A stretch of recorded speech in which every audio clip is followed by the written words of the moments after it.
E conversando com o parlamentário Charles Cooper do partido MAN, ele visa over de 40 milhões que agora solicitar para assim crescer mais o turismo na Corsou. Pero sua opinião está de com tanto assim não utilizar portar 20 milhões para seguir criar mais vivenda para o povo de Corsou. Semana passada, já vieram nós ganhar uma apresentação do ministro Palm do parlamento, que a mim apresentar junto com o Dr. Cruz. Uma pessoa de Aruba, de sentido aqui, que ela track anpassi o master plan P. O master plan a mim está bom, a mim quer também que o partido man não tem problema para trazer o master plan tá bom, sempre vai para adaptar o master plan que tem, que me sabe também um master plan que para o próximo ano, me tenho visa que em anos anos uma apresentação com o master plan aqui com o ministro de 40 milhões dólar adicional para financiar o qual não que hace de master plan para sina por vincular mais turismo Corsou. Qual não está a aplaudir, porque não sempre como mana quer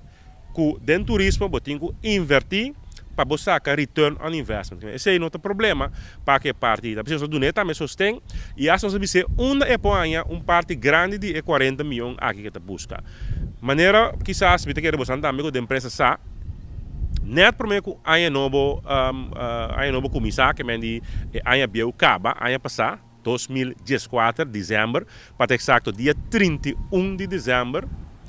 nós passa do parlamento ministro Jardim apres porque passa a lei de belasting novo cambio de belasting novo então que se tem de ver e não se pode correr a bisa tu rende guarda boslep passou para bem alívio riba boslep tu rende guarda não slep e a mim saco quizás você em todo caso me quer pode que só há nenhum alívio passou bobo do nome 50 florin 60 se banha a mim não é nada mas se banha esse ano mês para luna que lo básico esse ano lo vai ao mercado não gastele den custo consultivo que barra-se como governo do país aqui ora boi duna algo sem den esfera consultivo nada bom não assim mas bem barrui difícil fazer do país lo qual que nós quer que o tempo não se visa, fez tempo não se visa. Esse ano é 40 milhões florin, quando como alívio aí, lo estava bom se você traga 5 casos com ele. Um caso de pueblo, por exemplo, te custa,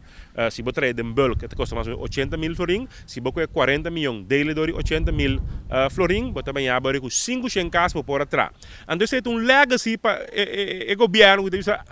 aqui 10 anos até 5 casas de gabinete achas até 5 casas de whatever é ministro que atraja mas não nós que básicos populista então praticamente queima 40 tira 40 milhões florin a fome